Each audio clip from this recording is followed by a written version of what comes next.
Assalamualaikum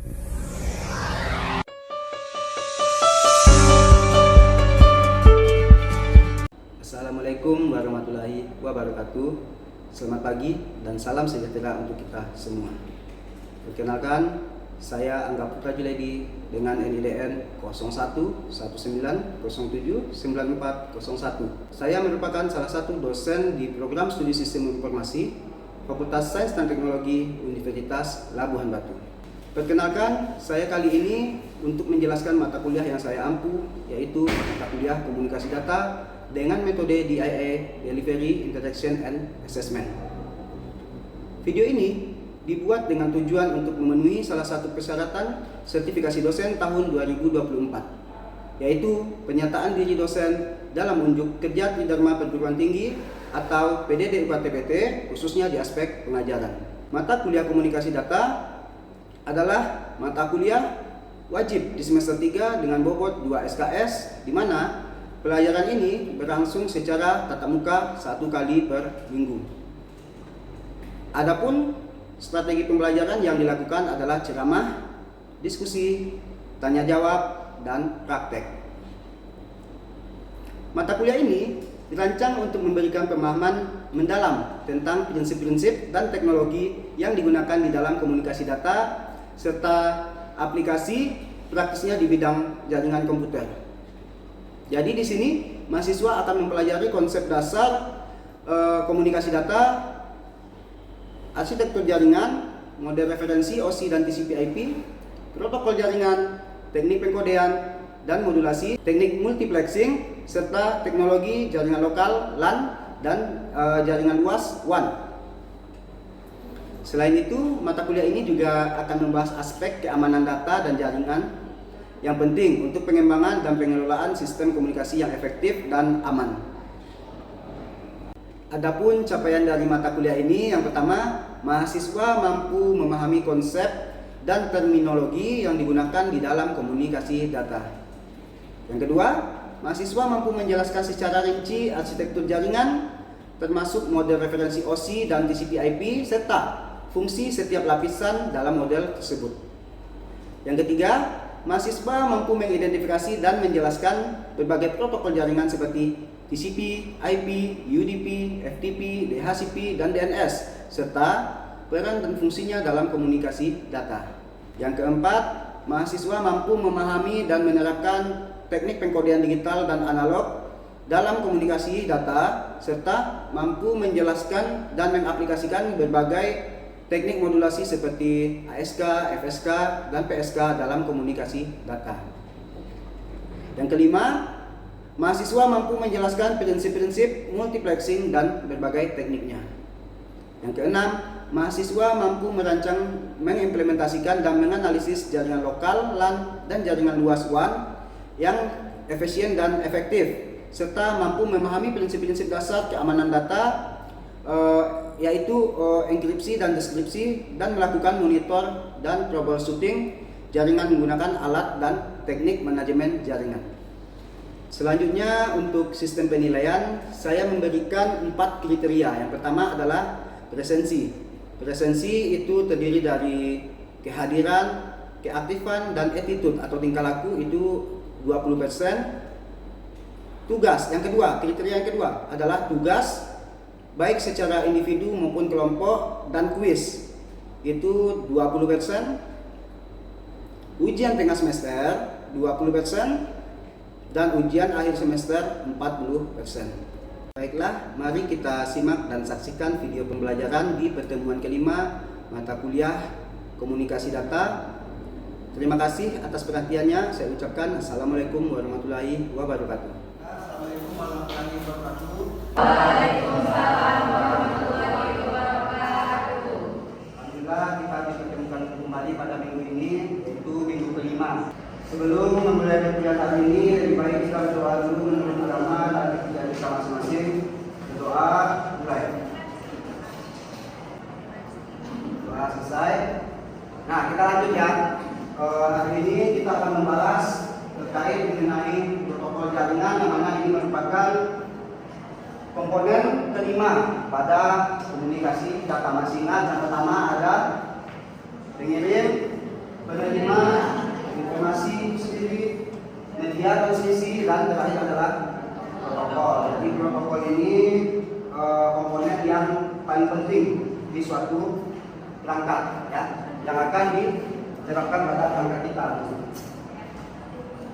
Nah, kita bicara mengenai definisi. Adapun definisi dari protokol jaminan ini merupakan suatu aturan yang telah diset, artinya disetting untuk bisa mengatur sebuah komunikasi data yang terdiri dari beberapa komputer yang terdapat pada suatu jaringan. Jadi perlu diingat bahwasanya peraturan tersebut, ya, peraturannya memang menjadikan salah satu pedoman yang harus diikuti dan dilaksanakan ketika kita akan membuat suatu jaringan agar berjalan dengan lancar. Nah, ini ada pendekatan model. Adapun pada pendekatan model kali ini ada organisasi yang namanya adalah ISO atau International Organization for Standardization. Jadi kalau berbicara mengenai CIP dan OSI ini, pendekatan model ini, dia sama-sama menerapkan konsep yang namanya layering atau lapisan atau fungsi. Nah, itu sama itu. Layering, lapisan, fungsi, artinya setiap layer, setiap lapisan memiliki fungsi yang berbeda. Akan tetapi, nah ini CIP ini apa? Layering apa? OSI ini apa? Artinya yang membedakan dua pendekatan model ini, di CIP itu terdiri dari 4 lapis atau 4 layering. Sementara OSI terdiri dari 7 layering atau lapisan. Nah, semua kedua pendekatan model ini sama-sama mempunyai lapisan, hanya saja setiap lapisannya itu pekerjaannya berbeda, tetapi ada beberapa yang sama. Nah, ini ada contoh komunikasi antara dua orang, si Maria dengan si An, yang mana ini menggunakan satu lapisan atau layer 1. Nah, di sini pernah kita bahas sebelumnya ya untuk protokol. Layer pertama, fungsi utamanya yaitu kedua orang ini harus bisa berbahasa Indonesia, harus paham bahasa Indonesia. Nah, ini masih gambaran sederhana, satu layer. Bagaimana kalau tidak layer? Nah, ini komunikasi yang kompleks, karena Maria dan An ingin mempertimbangkan surat via jasa pengiriman. Nah, misalkan si Maria berada di kota atau berapa? Si An, saya hapus dulu ya. Si An berada di Medan misalkan. Nah, si Maria melakukan fungsi utamanya di sini fungsi 3 ya. Yang pertama dia menulis surat, itu fungsi pertamanya atau fungsi ketiganya. Nah, yang ketiga itu adalah dia menulis surat atau dikenal dengan yang namanya line text ya. Nah, si Maria tahu bahwasanya dia akan mengirim surat melalui jasa pengiriman. Jadi si Maria melakukan proses yang namanya enkripsi menggunakan algoritma satu kata. Karena dia tahu ini akan dikirimkan oleh kurir, takut suratnya dibaca, lalu surat dan catatnya itu dirubah dalam bentuk atau dienkripsi ya, dikunci dengan menggunakan algoritma satu huruf. Misalkan isi suratnya adalah A, misalkan ya, isi suratnya adalah aku, lalu dilakukanlah proses enkripsi dengan menggunakan algoritma biasa satu huruf. Huruf A setelah huruf A apa? B. Huruf K setelahnya R. Huruf U V. V ya. Nah, inilah sebenarnya isi suratnya. Tapi si An harus tahu ya bahwasanya ini surat sudah dienkripsi. Si An ini harus tahu ini surat sudah dienkripsi. Jadi fungsi kedua adalah enkripsi. Nah, lalu fungsi ketiga yaitu surat siap diantar.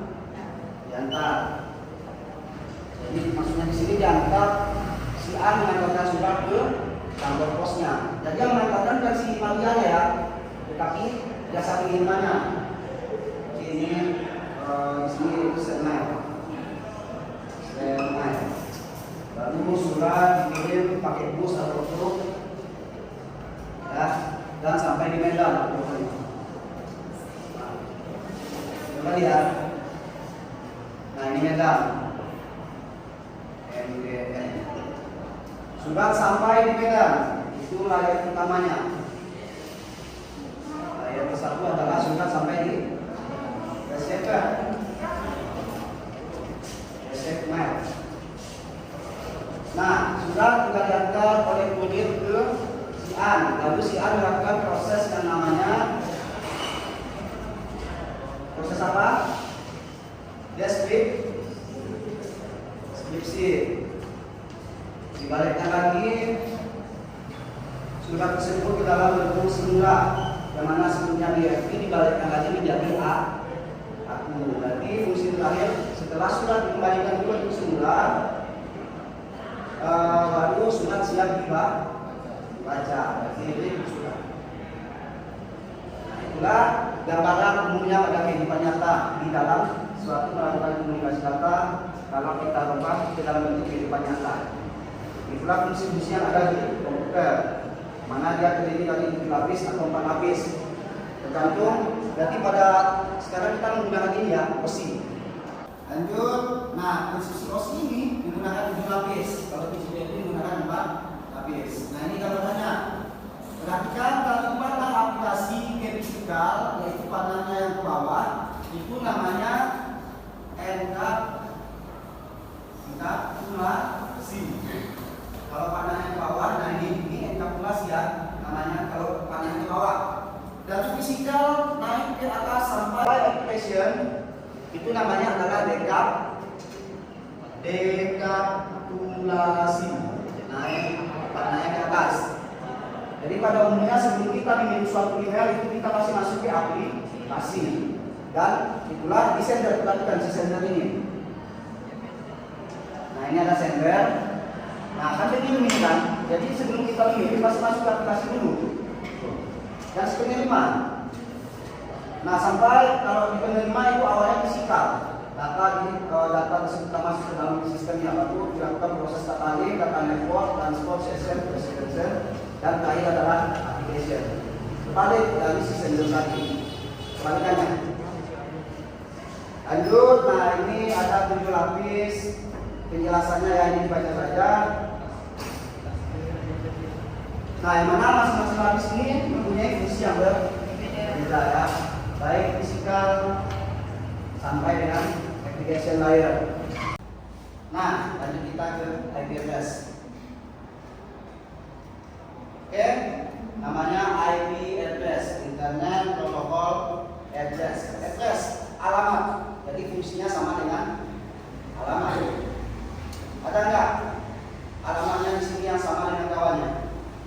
Tidak ada, kecuali sama orang tuanya masih sama. Nah jadi di sini alamat unik. Nah unik ini artinya nggak boleh sama, berarti mempunyai alamat yang berbeda. Yang mana dia ditetapkan pada setiap perangkat yang terhubung dalam jaringan komputer.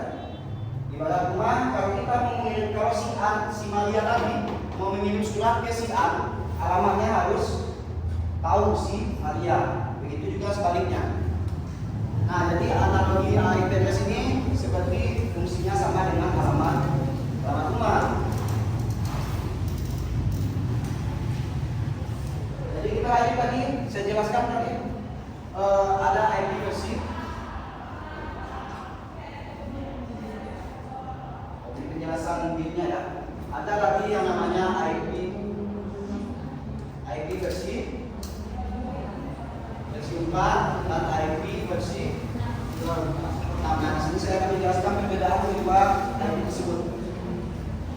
IP versi 4, IP versi 6. Apa sih perbedaannya?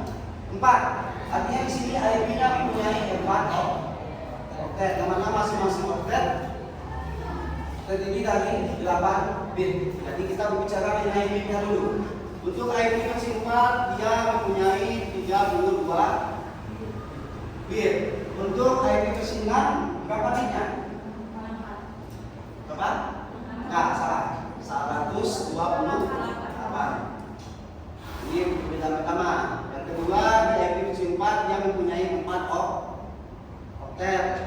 Di IP versi 6 dia mempunyai 8 oktet.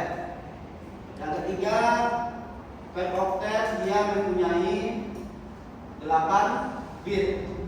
Untuk IP versi 4 8 bit, 8 bit, 8 bit, 8 kali 4 pas yang ada 2 ya. Ini dia. Kalau si versi 6 itu terdiri dari 16 bit, ada 8. Coba 8 kali 16, 128 enggak? Ya. Nah, sudah perbedaannya. Ada lagi perbedaan yang terakhir. Di IP versi 4 dia menggunakan bilangan desimal. Di IP versi 6 dia menggunakan bilangan heksadesimal. Contoh IP ya, perhatikan ini contoh IP. Contoh IP versi 4 192.1.1.1. Nah, ini contoh dari IP versi 4. Kita lanjut IP versi 6. B1, B2, B3, A1 gitulah contohnya sampai 8 oktet. C11, B01, D, ingat bilangan desimal 0, 1, 2, 3, 4, 5, 6, 7, 8, 9, A, B, C, D, E, F sampai 15. Masih ingat kan? Ini kosong. A6, A7 gitu ya. Nah, ini contoh dari IP versi 6. Paham perbedaannya? Kita lanjut ke pembagian dari IP address. Nah, di sini IP address itu adalah kumpulan digit bilangan bit. Nah, karena ini versi 4, oleh karenanya kumpulan digitnya ada 32 digit atau 32 bit. Karena dia versi 4 ya. Yang mana itu dimulai dari angka 0 sebanyak 32 sampai dengan angka 1 sebanyak 32. Nah, angka 0 sebanyak 32 sampai dengan angka 1 sebanyak 32. Apabila kalau dirubah ke dalam bilangan desimal itu berubah jadi 0.0.0.0 sampai dengan 255.255.255.25. Nah, inilah penjelasan mengenai IP address yang sebenarnya dia dalam bentuk bilangan bit, bukan bilangan desimal. Kenapa diubah ke dalam bentuk bilangan desimal? Karena kita sebagai manusia rentan menghafal yang singkat-singkat saja. Hafal nggak kamu angka bilangan bit ini? Enggak ya, oleh karenanya diubah ke dalam bilangan desimal. Kita contohkan yang lebih pahamnya mana menghapus.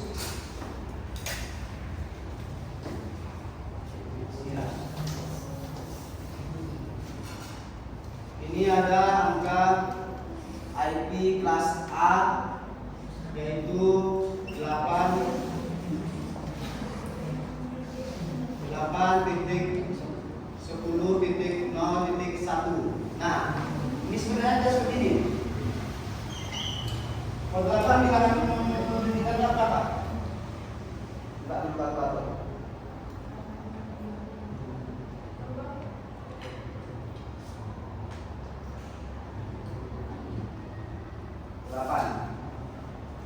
Berapa itu? Bit 000100 ini. Jangan Pak ya. Ya, ini gambaran aja.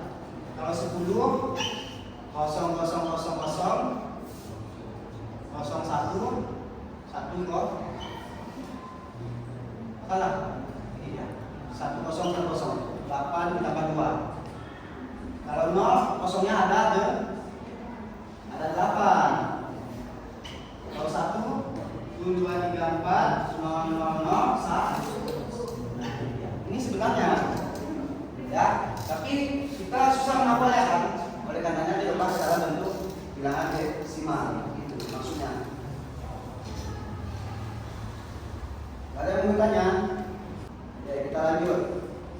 Nah, ini ada tabel pembagian kelas A, B, C, D, dan E.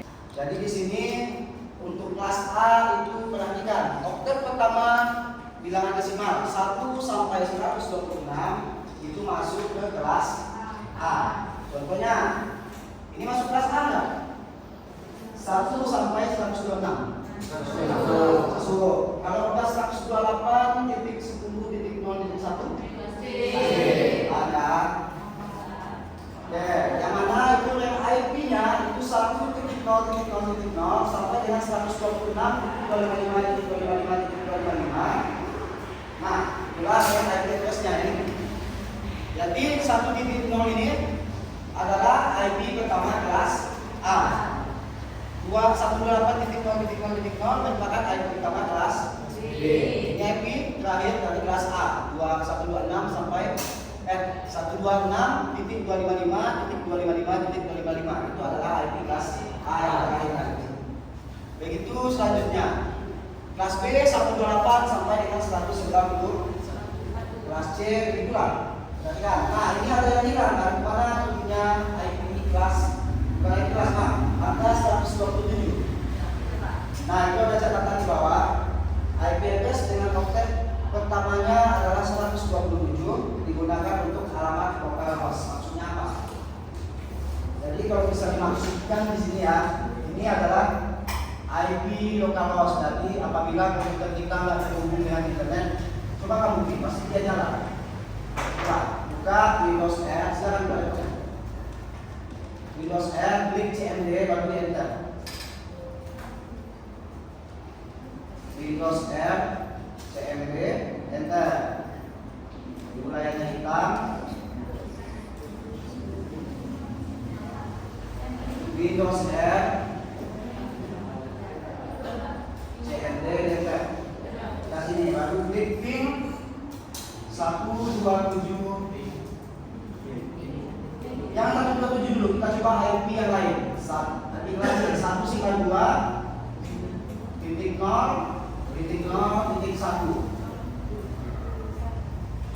Silakan lihat, pasti dia time on, pilot ya. Coba kita ping oktet pertamanya 127. Coba 127. Nah bebas, oktet pertamanya pokoknya 127, belakang bebas. Yang mana itu 0 sampai 255. Baik, jalan ya. TTL 128 nggak di belakang? TTL 128, berarti jalan. Nah, jadi inilah alamat localhost lokal. Gitu. Nah, coba kita buka database. Buka dulu satu-satu kalian ada? Nah, coba jalankan sampai-nya.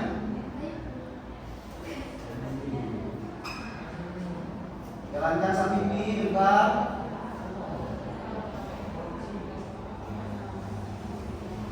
Instalkan efek sama MySQL. Nah, ini kita belajar ke database. Pengarahnya di sini biar kita paham IP oktet 127 itu apa gitu ya. Nah, ketika di sini localhost PHP main enter muncul dia ada itu 127-nya kan? Ada nggak? Ada. Nah, itulah dia localhost ya. Nah, ini dia ada sini ya. 127.0.0.1.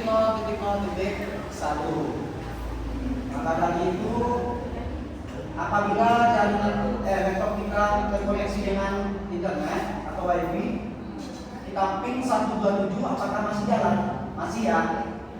Kalau kita ping 192 atau IP kelas yang lain, bisa nggak? Bisa ya. Karena dia sudah terhubung dengan internet. Oke, itulah penjelasan sedikit mengenai kemana hilangnya oktet pertama adalah 127. Oke, kita lanjut. IP kelas D itu digunakan untuk alamat multicast dan IP kelas E digunakan untuk kepentingan riset atau penelitian. Yang mana ini artinya untuk IP kelas E itu adalah milik pemerintah. Dan IP baik kelas A, B, dan C itu tidak berpengaruh pada kecepatan jaringan. Oke. Nah, kita lanjut penjelasan IP kelas A. Nah, untuk IP kelas A ini sendiri biasanya itu digunakan pada jaringan dengan skala besar. Artinya apa? Artinya yaitu apabila perusahaan yang besar ingin websitenya luas. Nah, tapi ini kebanyakan digunakan oleh perusahaan besar. Itu maksudnya. Ya. Network ID-nya adalah angka pada oktet pertama dan host ID-nya adalah angka pada 3 oktet berikutnya. Sini. Mana jawab pertanyaannya? 1.1.1.1. Nah, oktet pertama ini kan ya menjadi network ID. Network ID. Oktet kedua, ketiga, dan keempat itu sebagai host ID. Jadi antara kelas A, B, C, D, dan E yang paling banyak host ID-nya adalah kelas A, tetapi network ID-nya sedikit. Oleh karenanya, ya memang perusahaan lainlah yang perusahaan besar yang bisa menggunakan IP kelas A karena dia membutuhkan host yang banyak.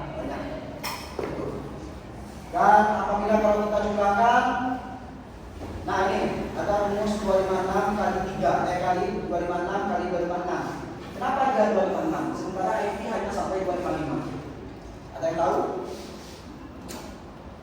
IP hanya 0 sampai 255. Kenapa dia 256? Karena nolnya dihitung satu.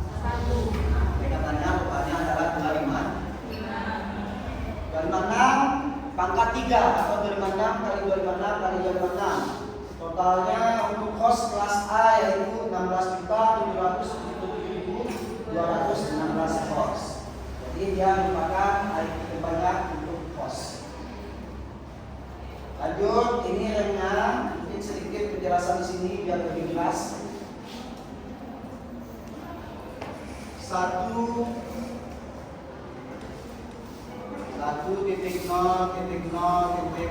Di sini kita mau memasang 256 komputer. Jadi untuk komputer pertama adalah 1.0.0.0, komputer kedua 1.0.0.1.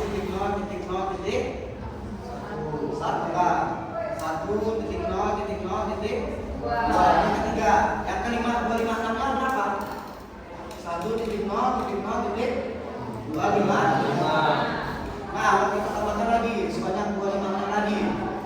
Kita harus melanjutkan IP-nya. Berapa IP-nya? 1.0.1.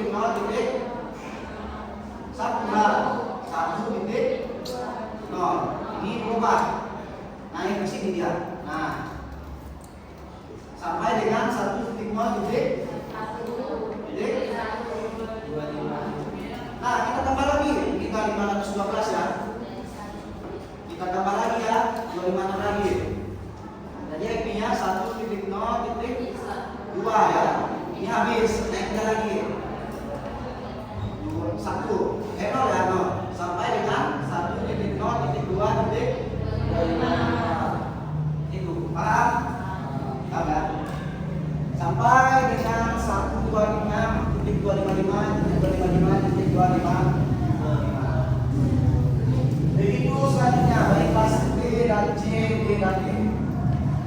Lanjut, ini segmennya ada berapa segmen? Kelas A ada berapa segmen? 120. Nah, lanjut. Ini penjelasan mengenai IP kelas B. Nah, ini biasanya digunakan pada jaringan dengan skala nah, tolong dengarkan absennya. Sri Mawati Bahri, Ibu Fadila, Tiara Saputra, Sen, Ilya Sambuti. Oke, sampai di sini dulu pertemuan hari ini. Banyak maaf apabila itu berjaya. Wassalamualaikum warahmatullahi wabarakatuh.